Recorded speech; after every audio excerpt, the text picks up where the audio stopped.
Hello दोस्तों। आज हम एक ऐसी मूवी के बारे में बताने जा रहे हैं जिसमें हॉरर, ड्रामा, रोमांस, रिवेंज, वो सब कुछ है जो मूवी में चार चांद लगाता है। और ये मूवी रसिया और यूक्रेन के युद्ध के टाइम रशियन सोल्जर द्वारा यूक्रेनी महिलाओं के साथ किए गए दुर्व्यवहार को दर्शाती है। कहानी की शुरुआत होती है एक अंधेरी खौफनाक रात से, जहां एक घने जंगल में एक लेडी किसी से अपनी जान बचाकर इधर उधर भाग रही थी और ये काफी जख्मी भी थी। भागते भागते ये एक घर के पास आती है जहां लाल रंग की रोशनी दिखाई दे रही थी। इससे पहले कि ये कुछ समझ पाती, यहाँ एक काली परछाई आकर इस लेडी पर अटैक कर देती है और इसे गार्डन से पकड़कर ऊपर उठा लेती है। ये एंटिटी इस लेडी के सामने एंड्रे नाम लेती है और ये नाम सुन ये लेडी नींद से घबराई हुई जाग जाती है। भले ही ये भयानक सपना था, लेकिन ओलेना इससे बहुत ज्यादा डर जाती है। ओलेना को समझ नहीं आ रहा था कि आखिर सपने में वो एंटिटी था कौन और उसने एंड्राय नाम क्यों लिया। यही सब सोचकर ओलेना काफी डरने लगती है और फिर अपने फियांसे के पास जाती है जिसका नाम था एंड्री। ये दोनों एक साथ काफी खुश थे। एंड्री, ओलेना दोनों कुछ हसीन मोमेंट्स एंजॉय करते हैं और यहाँ हम देख पाते हैं कि दोनों एक दूसरे से बेहद प्यार करते हैं और जल्दी शादी के बंधन में भी बंधने वाले हैं और दोनों फिलहाल यूक्रेन में एक साथ रहते हैं। एंड्री ओलेना के लिए नाश्ता वगैरह बनाकर अपने काम पर चला जाता है, लेकिन अब भी ओलेना के दिमाग में वही बुरा सपना घूम रहा था, इसलिए ये अपनी आंटी को कॉल करती है जिनका नाम येवदोकिया था। ओलेना अपने नाइटमेयर के बारे में येवदोकिया को बताती है कि सपने में डेथ एंड्री को लेने आई थी। ये सुन येवदोकिया काफी परेशान होती है और कहती हैं, अब वक्त आ गया है कि तुम एंड्री को कहीं दूर भेज दो और उसे कहां और कैसे भेजना है ये तुम अच्छे से जानती हो। इसके बाद हम ओलेना और एंड्री को एक साथ देखते हैं, जो दोनों बहुत खुश थे क्योंकि आज इनकी एनिवर्सरी थी। ये दोनों इस सेलिब्रेशन के लिए एक छोटी सी पार्टी रखते हैं और एक दूसरे के साथ अपनी फीलिंग्स शेयर करते हैं और फिर इंटीमेट होते हैं। लेकिन इनकी ये खुशी जल्द ही दुहक में तब्दील हो जाती है क्योंकि ये साल था 2022 का, जब रूस यूक्रेन पर हमला कर देता है और रूसी सैनिक यूक्रेन में घुस आते हैं। ये एक्टिविटीस्ट और अथॉरिटीज को किडनैप कर लेते हैं। रूसी सैनिकों की वजह से यूक्रेन के आम लोग भी काफी डरे हुए थे, इसीलिए ये अपने अपने घरों में छुप कर रहते हैं। इधर एंड्री और ओलेना भी अपनी जान बचाने के लिए यहाँ से भागने का फैसला करते हैं, लेकिन इस वक्त यूक्रेन की हर जगह रूसी सैनिकों के अंडर में थी, इसलिए ओलेना एंड्री से कहती हैं कि हमें आंटी येवदोकिया के पास चले जाना चाहिए क्योंकि आंटी येवदोकिया का घर शहरी इलाके से दूर जंगल के बीचों बीच सुनसान जगह में बना हुआ था। ये घर वर्ल्ड वॉर के टाइम पर भी था जहां कोई भी सैनिक नहीं पहुंच पाया था, इसीलिए ओलेना एंड्री से वहीं चलने की जिद करती है और एंड्री भी मान जाता है और दोनों गाड़ी में बैठकर जा ही रहे होते हैं कि रास्ते में कुछ रूसी सैनिक इनकी गाड़ी रोक लेते हैं और इनसे पूछताछ करने लगते हैं और इनकी तलाशी भी लेते हैं। एंड्री इनसे बचने के लिए काफी अच्छे से बात करता है, पर ये रूसी सैनिक ओलेना के साथ मिसबिहेव करना शुरू कर देते हैं। पर एंड्री किसी तरह बस यहाँ से निकलना चाहता था, इसलिए ये इनसे कुछ नहीं कहता और गुस्सा शांत करके बैठा रहता है। सभी पूछताछ करने के बाद भी ये लोग इन्हें नहीं जाने देते, बल्कि ये सैनिक अपने चीफ से ओलेना की डिमांड करते हैं ताकि ओलेना के साथ इंटीमेट हो सके और चीफ भी इसके लिए राजी हो जाता है। परमिशन मिलते ही ये सैनिक ओलेना के पास पहुंच जाते हैं और उसे टच करने की कोशिश करते हैं, लेकिन ये सब देख एंड्रे का खून खोल जाता है और ये इन सैनिकों पर गोलियां चलाना शुरू कर देता है। इस अटैक में एक सोल्जर मारा जाता है, जबकि दूसरे सोल्जर का पैर काफी ज्यादा जख्मी हो जाता है। जैसे तैसे ये दोनों बचते बचाते अपनी आंटी येवदोकिया के घर आ जाते हैं। घर पहुंचने के बाद ओलेना अपने डॉग को जल्दी से गाड़ी से बाहर निकालती है क्योंकि गोलियां चलने के दौरान ये भी काफी जख्मी हो गया था, इसलिए ये डॉग के ट्रीटमेंट के लिए डॉग को आंटी को सौंप देती है। लेकिन तभी ओलेना अपने हाथों पर लगा खून नोटिस करती है और जब ये एंड्री के पास जाकर देखती है तो वो घायल होता है और इसे भी गोली लग चुकी थी। एंड्री की हालत बहुत ज्यादा खराब थी। ओलेना इसे संभालने की कोशिश करती है पर कोई फायदा नहीं होता। एंड्री का जख्म इतना गहरा था कि वो इसकी जान ले लेता है और ओलेना अपने ही हाथों में अपने प्यार को मरता हुआ देख बहुत रोने लगती है। ओलेना एंड्री को ठीक करने की बहुत कोशिश करती है, लेकिन अब एंड्री के जाने का वक्त आ चुका था। डेथ एंड्री को लेकर अपने साथ चली जाती है और यही साइन ओलेना को बार बार अपने सपनों में भी मिल रहा था, जो कि अब सच हो चुका था। इधर हम उन्हीं सैनिकों को देखते हैं जो अब ऐसे साथ बिहेव कर रहे थे जैसे कुछ हुआ ही ना हो। ये बिना किसी दुख के अपने सैनिक साथियों का जरूरी सामान निकाल लेते हैं और जो जख्मी होते हैं उन्हें ट्रीटमेंट देकर बेफिक्र होकर बैठ जाते हैं। ओलेना के लिए एंड्री की मौत को एक्सेप्ट करना बहुत मुश्किल था। ये एंड्री की डेड बॉडी को देखकर फूट फूट कर रोने लगती है। ओलेना को इतना परेशान और बदहवास देख आंटी येवदोकिया इसके पास आती हैं और इसे समझाते हुए कहती हैं सब ठीक हो जाएगा। इस पर ओलेना कहती है कि मुझे कुछ ठीक नहीं करना, बस मुझे एंड्री चाहिए। ओलेना आगे कहती हैं कि मैं कई लाइफ जी चुकी हूँ, हजारों युद्ध मैंने देखे हैं, कई लोगों को खोया है, लेकिन एंड्री को खोने का दुख सबसे बड़ा है।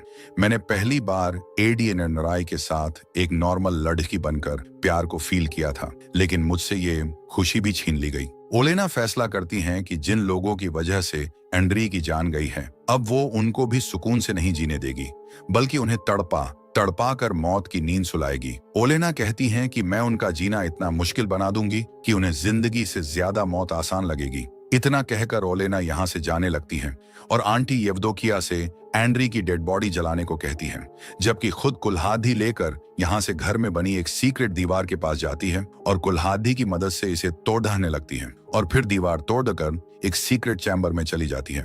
इसमें ब्लैक मैजिक और सुपरनैचुरल चीजें मौजूद थीं, जो कि काफी खतरनाक थीं। ओलेना एक मैजिकल मिरर के सामने जाकर खड़ी हो जाती हैं और एक एक कर अपने सारे कपड़े उतार देती हैं और यहाँ हम देखते हैं कि ओलेना के दोनों हाथों की कलाई पर टैटूज बने हुए हैं, जबकि जादुई शीशे में देखने पर ये टैटूज बेड़ियां नजर आती हैं। ओलेना इन टैटूज, जो कि बेड़ियां थी, उन्हें कट लगाकर तोड़ देती हैं और जो सुपरनैचुरल पावर इसने एंड्री के लिए छोड़ दी थी, उन्हें फैला देती हैं। बड़ियों से आजादी मिलते ही इसके शरीर में कुछ चेंजमेंट होना शुरू हो जाते हैं और हम देखते हैं कि ओलेना की बॉडी में खास तरह की पावर दौड़ने लगी है। ये पावर वापस मिलते ही ओलेना काफी पावरफुल और खतरनाक हो जाती है और अब ये पूरी तरह से अपने दुश्मनों से बदलना लेने के लिए तैयार होती है। ओलेना कोई नॉर्मल लड़की नहीं थी, बल्कि ये एक विच थी जो इस चुड़ैलों की दुनिया से दूर एंड्री के साथ जिंदगी गुजारना चाहती थी, पर ऐसा नहीं हो पाया, इसीलिए ये इस दुनिया में वापस आ गई। इधर हम रूसी सैनिकों को देखते हैं जिनका चीफ बताता है कि खाने की सप्लाई अभी नहीं हो पाएगी, क्योंकि जो खाने का ट्रक था वो यूक्रेन ने रोक लिया था। इसलिए चीफ इन सब से कहता है कि अब तुम लोग बिल्कुल आजाद हो, तुम्हें जैसे भी खाना लाना है तुम इसके लिए फ्री हो, तुम किसी को भी मार सकते हो। ये सब सुनकर सैनिक बहुत खुश होते हैं और अलग होकर खाना ढूंढने के लिए निकल जाते हैं। कुछ सैनिक एक घर में खाना ढूंढने जाते हैं जहां एक बूढ़ा आदमी इन्हें यहां से भगाने लगता है, लेकिन ये रूसी सैनिक इस बुजुर्ग आदमी को ही मार देते हैं और इसके घर में जबरदस्ती घुस जाते हैं, जहां इन्हें इस बूढ़े आदमी की बेटी दिखाई देती है जिसका नाम था काटिया। केटी को देखकर ये सैनिक इसे बंधी बनाने की कोशिश करते हैं, लेकिन काटिया किसी तरह इनसे बचकर यहाँ से भागने लगती है, पर कोई फायदा नहीं होता क्योंकि ये सैनिक जल्द ही इसे बेहोश कर देते हैं और एक सैनिक मौके का फायदा उठाकर कैटिया के साथ गलत काम करने लगता है। जब कैटिया को फील होता है तो ये होश में आ जाती है और जोर से चीखने चिल्लाने लगती है, लेकिन ये सैनिक इस पर बिल्कुल रहम नहीं करता। वहीं दूसरी तरफ कुछ सैनिक मौज मस्ती के लिए एक घर पर शूट करने लगते हैं। जब एक लेडी ये सब देखती हैं तो इन सैनिकों को समझाते हुए कहती हैं कि तुम लोग इंसान हो, इंसान ही बनकर रहो, जानवरों जैसे बर्ताव मत करो। लेडी की ये बात सुन सैनिकों को काफी गुस्सा आता है और ये इसे शूट कर मौत की नींद सुला देते हैं। इसके बाद ये लोग एक कैंप के पास पहुंचते हैं। यहीं काटिया को भी लाया जाता है ताकि सभी सोल्जर्स का मनोरंजन हो सके, लेकिन तभी हम ओलेना को देखते हैं जो कि खून से एक रिचुअल परफॉर्म करती हैं। ये उस सैनिक पर किया गया था जिसको अंद्रिया ने गोली मारकर एक पैर जख्मी कर दिया था। ओलेना के इस रिचुअल से इस सैनिक का खज्मी पैर और ज्यादा घायल हो जाता है। इसमें बहुत ज्यादा दर्द होता है जिसे बर्दाश्त कर पाना बहुत मुश्किल था। और फिर इस सैनिक के मुंह से बालों का गुच्छा और एक पेपर का टुकड़ा बाहर निकलता है जिस पर लिखा था कि ये जंगल तुम सब की कब्र बन जाएगा। ये सब पढ़ने और देखने के बाद ये सोल्जर बहुत ज्यादा डर जाता है और इसकी हालत इतनी खराब हो जाती है कि ये यहीं मर जाता है। इधर चीफ को भी सपने में ओलेना खून से सनी हुई दिखाई देती है जो इन सब को मारने की बात कहती है। ये देख चीफ काफी घबरा जाता है और सोल्जर्स से काटिया को यहाँ से दूर ले जाने के लिए कहता है। चीफ की बात मानकर सोल्जर्स काटिया को एक सुनसान जगह पर फेंक देते हैं और यहीं ओलेना भी आ जाती है जो काटिया से पूछती हैं कि क्या तुम्हें बदला चाहिए। काटिया कोई जवाब नहीं देती, लेकिन उसकी आंखों में छुपा दर्द बदला लेने की मांग करता है और ओलेना भी समझ जाती है। इधर जब एक सोल्जर यूरिन करने जाता है तो यूरिन की जगह खून निकलने लगता है। ये देख सोल्जर काफी ज्यादा परेशान हो जाता है। इसके बाद हमें दो सैनिक दिखाए जाते हैं जिनमें से एक को ओलेना अपने काबू में करने की कोशिश करती है और जब इसे मारने के लिए आती है, लेकिन इसकी फैमिली फोटो देख इसे नहीं मारती, बल्कि अब ये दूसरे सैनिक को पैसों का लालच देती है। जमीन पर इतने सारे पैसों को देखकर ये सोल्जर लालच में उसके पास जाने लगता है। अगली सुबह जब सब सोल्जर्स अपने फोन देखते हैं तो सबको एक ही मैसेज मिलता है जिसमें लिखा था कि तुम सबकी कब्र इसी जंगल में बनेगी। ये पढ़ने के बाद सभी सोल्जर्स काफी घबरा जाते हैं, लेकिन चीफ इस पर ज्यादा ध्यान नहीं देता क्योंकि ये भूत प्रेत और काली शक्ति पर बिल्कुल भी यकीन नहीं करता था, बल्कि चीफ इसे दुश्मनों की एक चाल बताता है और सभी सोल्जर्स को अलर्ट रहने के लिए कहता है। लेकिन तभी एक सैनिक सभी लोगों को जंगल की एक ऐसी जगह ले जाता है जहां बहुत सारी वुडू डॉल्स लटकी हुई थी। इसके बाद ये लोग अपने एक सैनिक साथी को देखते हैं जो पेड़ से बंधा हुआ था। इसके बाल उखाड़ दिए गए थे, होंठ सिल दिए गए थे और पेट भी फटा हुआ था। इतनी बुरी कंडीशन देख सभी शॉक्ड रह जाते हैं और एक सोल्जर अपने साथी को बचाने के लिए जैसे ही अपना कदम आगे बढ़ाता है, वैसे ही ये पैडेज से बंधा सोल्जर ब्लास्ट होकर मारा जाता है क्योंकि ओलेना ने इसके आगे ही बम ट्रैप बिछाया हुआ था। ये देख सभी सोल्जर उस सोल्जर पर गुस्सा करते हैं और कहते हैं कि तुम्हें ऐसा आगे नहीं बढ़ना चाहिए था। इधर हम ओलेना को देखते हैं जो काफी पावरफुल रिचुअल परफॉर्म कर रही थी। इसके अंदर ये एक डीमन को समन करती हैं और फिर इस डीमन को अपने अंदर समा लेती हैं ताकि उसकी शक्तियां इसे मिल सके। जब येवदोकिया अपने घर के बाहर निकलकर देखती हैं तो वहां बहुत सारी डेड बर्ड्स की बारिश होती है। ये देख येवदोकिया डर कर जल्दी से ओलेना के पास आ जाती हैं और जब ओलेना को देखती हैं तो समझ जाती हैं ओलेना अपने बदले को लेने के लिए काफी आगे बढ़ चुकी हैं। ये सब ओलेना के लिए भी काफी डेंजर था, इसलिए येवदोकिया ओलेना को समझाने की कोशिश करती हैं कि तुमने अगर ये सब अभी नहीं रोका तो इसका खामियाजा तुम्हें भी भुगतना होगा। लेकिन ओलेना इसकी एक नहीं सुनती और कहती है कि मुझे अपने अंजाम की परवाह नहीं है, मैं बस अपने बदले के लिए किसी भी हद तक जा सकती हूँ। मैं मर भी गई तो मुझे कोई गम नहीं।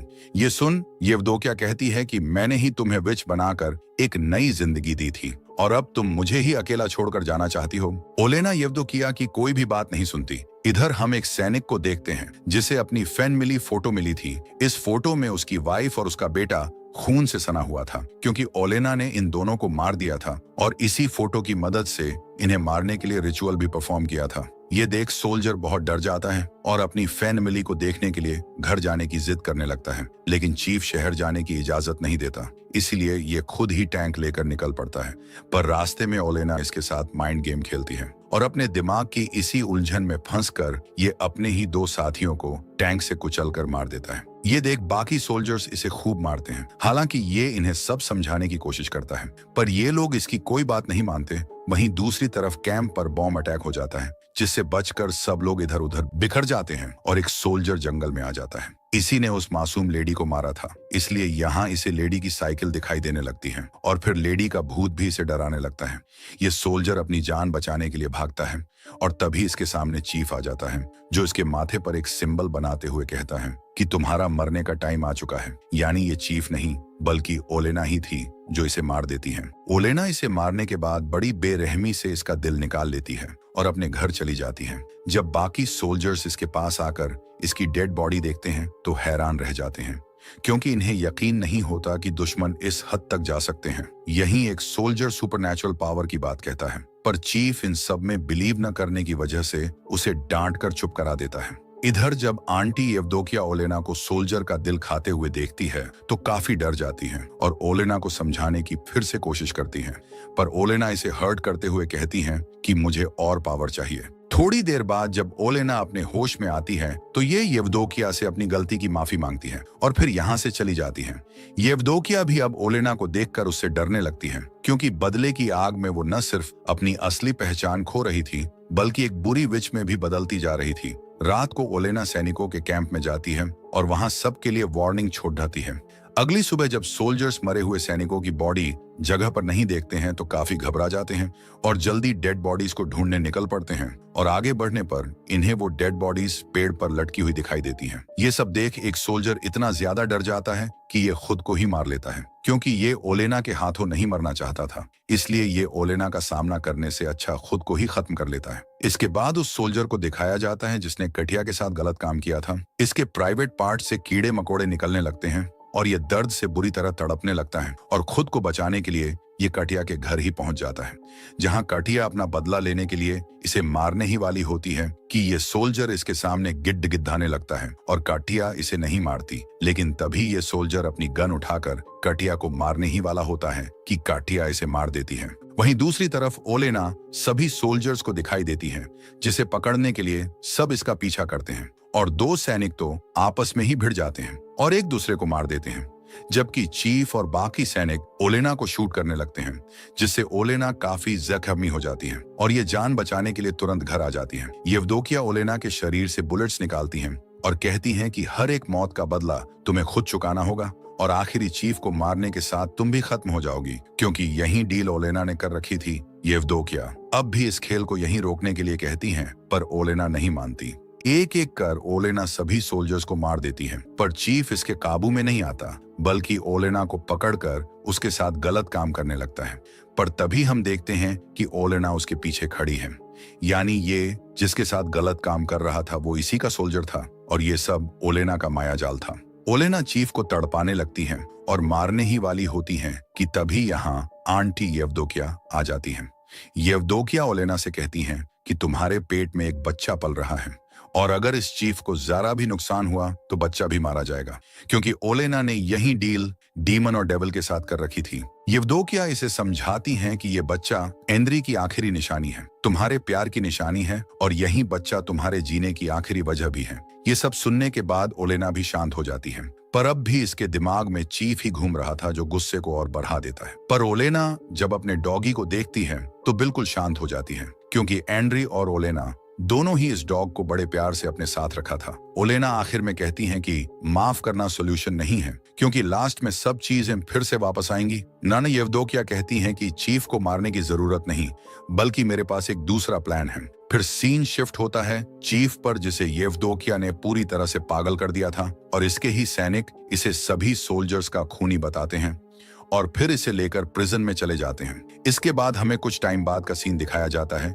जहां हम ओलेना को देखते हैं जिसने एक बच्चे को जन्म दिया है और अब ये इसी के साथ अपनी जिंदगी की नई शुरू करेगी और इसका बदला भी पूरा हो चुका है और इसी के साथ ये मूवी यहीं खत्म हो जाती है। तो कैसी लगी आपको ये खौफनाक मूवी कमेंट में जरूर बताइए। मिलते हैं अगली वीडियो में, तब तक के लिए bye bye and take care.